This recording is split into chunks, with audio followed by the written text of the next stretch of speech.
Hi, FreightWaves fans and friends. Welcome to another edition of FreightWaves Now. Welcome to Tuesday, and we are kicking it off, joined by not only our chief meteorologist, but we're also joined by a chief data scientist and yet another chief, a chief analytics officer. We are going to bring you all kinds of good stuff, whether they're related to, well, the bad stuff of traffic fatalities and where they are and how to prepare for them, but also we're also looking at a new index that we have on SONAR related to air cargo. So without further ado, let's take it away. Nick Austin, hi. You're here every day with us lately. We love it. Well, Chad, in the wintertime, there's plenty of weather to talk about, so especially out in the western United States. But, you know, last weekend we had the big storm across the Midwest and the Northeast. But how are things looking today?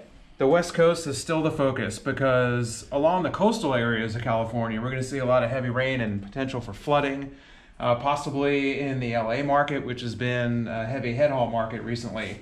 But other parts of the California coast up towards San Francisco as well. A lot of heavy rain, so there could be flooding. A pretty good risk for mudslides and maybe also some what we call those debris flows coming down from the burn scar areas where wildfires burned a while back. So, and even a bigger problem is going to be a lot of snow and wind. We're not just talking a normal snowstorm here heading through the Sierras, but tonight, through the day tomorrow, lasting through the day on Thursday. We're talking about a 2-day storm here. Could be snowing for a good solid 48 hours. So no rest for the weary out there in California. No rest for the weary. Said it exactly perfectly. So that's for Eastern California, the Sierra Mountains, most of the Sierras, so right along the Nevada border. So we're talking about Tioga Pass, Donner Pass, Carson Pass, all of the other areas in between. A lot of those roads will probably end up being closed. We're talking about 3 to 4 feet, or maybe even more than that in some spots, of snowfall up here in this over a 48-hour period. Okay. Right. What about these parts of California, right in here? It's starting to snow a little bit now, and later today and tonight the snow will really start to pick up, and it's going to last for about a couple of days. So it's going to be nearly impossible to really move through those areas. Difficult at best. Probably impossible to get over some of those passes because they'll eventually probably have to close some of the roads over those mountain passes just to get the snow cleared out. Right. So the plows can get in there for several hours. Certainly anticipate disruptions out there, right? Absolutely. What about right up here? Are we looking at just snow in the standard expectation of that area? Standard snow. Okay. Yeah, standard snow out there, and really heading into the day tomorrow, most of the rest of the country is going to be relatively quiet. Again? Wow. Again, that's right. So the real focus is going to be out there in the Sierra Range out in Eastern California. That's going to be the main focus. Okay. So hopefully everyone, all the drivers out there, hopefully be really careful. There's just going to be tons of snow. And even for a 2-day snow event, that's a lot of snow for that area. To get 4 feet or more is a pretty good amount. And it's going to be coming down really heavy at times. You know, snowfall rates of 2 inches an hour. That's a lot.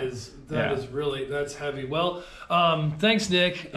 Lots of disruptions out there. If out in California, if you weren't going to take your meal and rest breaks because of any legislative rulings, well, feel free to do that on your own just to stay safe out there. Okay, and now we are joined by Daniel Pickett, our chief data scientist. And Pickett, what do you got for us? Yeah, so this morning I was reading an article about how there was a slowdown of freight coming into China, which may be kind of the earliest indications that, maybe globally there's less demand for the goods coming out of China. So I started crawling through our data, and this is kind of the best signal I found is that it may be originating in Europe. So these are the Prevost indices that track 40-foot container prices to go both from Northern Europe and from the Mediterranean side back to China. And what you see is that they kind of peaked in the summer of 2018 and really have been on a pretty good slide, even setting year-over-year declines. Whereas most of the other data that we would say China to the U.S., U.S. backhaul to China, generally, you have the seasonality patterns, but we're seeing year-over-year increases. So here, going from Europe back to China, this is the average price to move a 40-foot equivalent, so a 40-foot container from Europe back to China, which in many cases is going to be empty container backhaul, but also generally indicative of the amount of traffic going from Europe to China. So that was the best thing I saw in our data that kind of mirrored that story. I'm seeing some other supply channels saying that maybe there's less freight into China. Okay. And then, also while we're on the subject of China, we just added some air cargo data that is really exciting in SONAR, and so I wanted to show that off a little bit. What you see here are the revenue ton miles from the two biggest carriers, UPS and FedEx. So this is from Airlines for America, A4A, and it is a report of kind of the total revenue ton miles we're seeing from UPS and FedEx. We can also break this out by traffic just within NAFTA, traffic that's coming from APAC, traffic from Latin America, and traffic from EMEA, as well as some of the other carriers that do a lot less volume than these guys. But I said most of our signals for what is upstream of trucking, like air freight, still showing year-over-year gains here in this country, and that's what you see here. How far back are we looking at? So we're looking back into 2014 here. Wow, okay. And really, you can kind of see the seasonal patterns where we sort of hit that pre-Christmas peak, and really through 18 have set new highs for the last several years, and then even now, kind of in the as we're getting that kind of November and Christmas data for air revenue ton miles, still setting pretty healthy levels. And looking at UPS and FedEx, Yep. Wow, that is some fantastic new volume coming our way. I actually saw a tweet today that said at any given time we have 7,000 planes in the air at any given moment, and 7% of them are cargo. Yeah, purely cargo, and then you've got belly cargo that would travel. Wow. As well. So in addition to revenue ton miles, yes, we've also got rates in here. And I like to look at both. But this the air cargo is a really great proxy for kind of consumer health and maybe business spending, because electronics is what goes air cargo. There's some pharmaceutical too, but you generally need something that's really expensive and small and lightweight for air cargo to make sense. So electronics is really the heavy hitter of air cargo. And so I really like that we have these in SONAR now, because they're great kind of early indicators of kind of how that consumer discretionary purchase is going and what that sentiment looks like. And kind of like some of the other data sets we've seen, still sort of setting new highs. Even in the early months of this year. So right, surprisingly high, don't you think, for this time of year? About how there were some maybe tariff disruptions to the normal seasonality patterns, but that really year over year we're still pretty healthy. We're not seeing the freight data that would indicate a quick descent into recession. So well, that's fantastic analysis.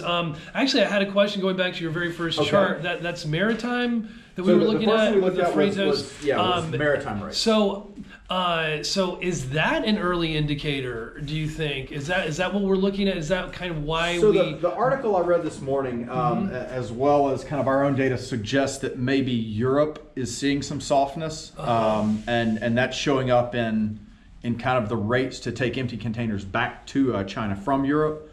But in terms of here domestically, so far we're not seeing those signs, but certainly the global economies are linked, and if Europe's seeing softness, there is a risk that sort of activity could cascade around the globe. So fantastic! Something we'll watch. Yes, absolutely. Thank you so much, Daniel Pickett, bringing us some really interesting data. He can get granular and just show us like all of this cool stuff that he's been helping to aggregate.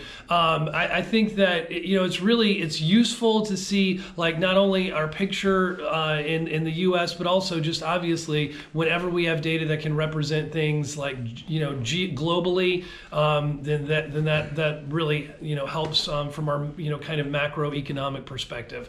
So now we're joined by Dean Croke, Chief Analytics Officer, and he's going to tell us a little bit about fatalities.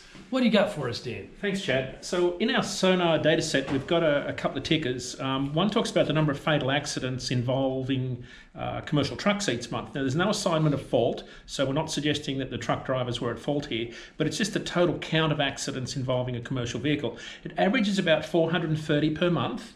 On the SONAR chart here now, it's down to about 390 as of the latter part of this year. It's called our commercial vehicle accident fatalities data set. How long have we had this? We've had it about 6 weeks, so we're just starting to dig deeper into it. What you notice is a twin peak effect. after the TV show. You've got you've got a summer peak and then a fall peak, and this kind of happens almost every year. And there's a couple of reasons why. The summer peak is really interesting. It's part of what I wanted to talk about today in relation to sleep. Because when people, in summer, people have more hours of sunlight. So what they do is they do more things during the summer and they sleep less. So accident rates are actually higher in summer than they are at any other time of the year. And it's got a lot to do with the extra activity people do during the day. What happens is there's a lot more fatal accidents that happen in that period of time. Yeah, you and I have talked about this before. It's a surprise. It's an irony, and it's surprising that even though the miles aren't as hard as you tell us that they are in the winter, there's more daylight. People are feeling good as well. They're taking more chances. I've talked to a nurse anesthetist that calls it trauma season. So it's sad but true. And so I was curious about when and why those spikes happen. Yep. And you see similar things when daylight saving changes. Accident rates go up when we lose the hour, when we move to add daylight saving at the start of the year. You see people, their sleep becomes truncated, so their accident risk goes up on the day after. So on the next slide, I just want to show you some of the highest states. Okay, yeah, and that was the whole U.S. That's the whole U.S. And what we can see here, when we look at big states like Texas, where we've got the most number of miles, we see they have the highest number of fatalities, which is something like around 52 average per month in the state with about 8% of the total lane miles. Wow, it's the Wild West out there. The other states, the next state is Florida. The third state is Illinois, which is not a big state geographically, but has a high population density. Okay. Followed by California and North Carolina. I wonder why North Carolina. That's curious. Yeah. But what I wanted to really talk about today is why these fatalities happen, because they all have a very distinct risk signature. And by that I mean most of the fatalities that involve in cars and trucks, you typically look at them and you'll see a pattern where there's a vehicle leaves its lane centre, and it's typically a 4-degree lane drift. And if you study the crown of a road to run water left and right from the centre, what happens with the physiology of sleep, when you fall asleep, you actually stop steering. And one of the easy ways to spot a car driver or a truck driver that's falling asleep is they have inconsistent speed. Because as your leg muscles go to sleep, your foot comes off the gas and your speed changes. Right? Okay. So that same physiology of the muscles relaxing as you go to sleep happens with microsleeps, which cause a lot of these fatalities. And what I wanted to show you today was what a microsleep is, because it's evident in the fatal accidents that we see here, and it has to do with the 4-degree departure from centre. So think about you're driving down the road, you feel drowsy, and then without notice, your brain can just go to sleep. And here's what a microsleep looks like. And I want you to watch very closely to what happens to my head, because it's not what you think it is. So I'll be driving down the road, and there's a very distinct rate of closure of my eyelids, and it's something like this. My eyelids will close slowly. 1, 2, 3, 4, 5. So what happened, a lot of people think the head nod is the sleep. The head nod is the wake up. It's the opposite of what you think it is. Right. Because your brain has been asleep for the sufficient amount of time for your neck muscles to collapse under the weight of this big bowling ball, and eventually your head snaps forward. So the physiology of falling asleep and muscle relaxation, your foot comes off the gas, same things happens with the head nod. When your neck muscles collapse, your head eventually snaps forward. Now, in that 5 seconds, you can go quite a few hundred feet. And when you study fatal accident data, what you see is this pattern where there's this 4-degree lane drift as the brain's asleep. Yeah. And then someone will bump a guardrail. Or in winter in particular, you can see the microsleeps everywhere with the tracks that go into the snow in the median. Wow. They're microsleeps. I understand that this happens, Dean, and I think guilty. It's happened to me too. It's a scary feeling on the road. Is there any solution, or is it just an observation? So I teach sleep classes quite a lot, teach truckers how to sleep. And one of the keys is to dispel this myth of pulling over when you're tired. It's the absolute worst thing to say to a driver. It's like saying drink water when you're thirsty. It's too late. You're already dehydrated. Oh, right. Right? So what I teach drivers is to pull over when you're not tired. Because if you pull over when you're tired, one day it'll be too late. And so the physiology of how you drive is you have these, you've heard of circadian rhythms? Yes. Which are daily cycles. Well, we have an ultradian cycle every 90 minutes. So every hour and a half, we go through a high point and a low point. Right. And what happens is at these low points, that's where the microsleeps occur. and you get tired and drowsy and you fall asleep, and then you get better and you get your second wind. Drivers talk about getting their second wind.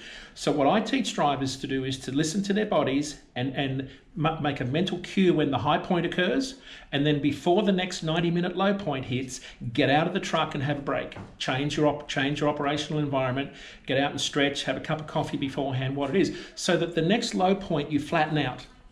It's not as noticeable. So I teach drivers to pull over when they're tired. So what they're doing is they're increasing their chances of being more alert consistently throughout the day. Pull over when you're not tired. That sounds hard. Yeah. Counterintuitive. Yeah. Yeah. Are they listening? Do you feel like it makes a substantive difference? The drivers do. The drivers, they've only got to do it once. And they suddenly realise that all these times they've been fighting sleep suddenly disappear. Now, the other thing you've got to teach drivers to do is how to sleep in cycles of 90 minutes. So maybe that's a subject for tomorrow. We can talk more about how to get better quality sleep from less time in the sleeper berth. Wow. Fantastic stuff all the way around. We've been around the world, around the U.S., and even digging into some of just like what drivers can do to be a little safer on the roads.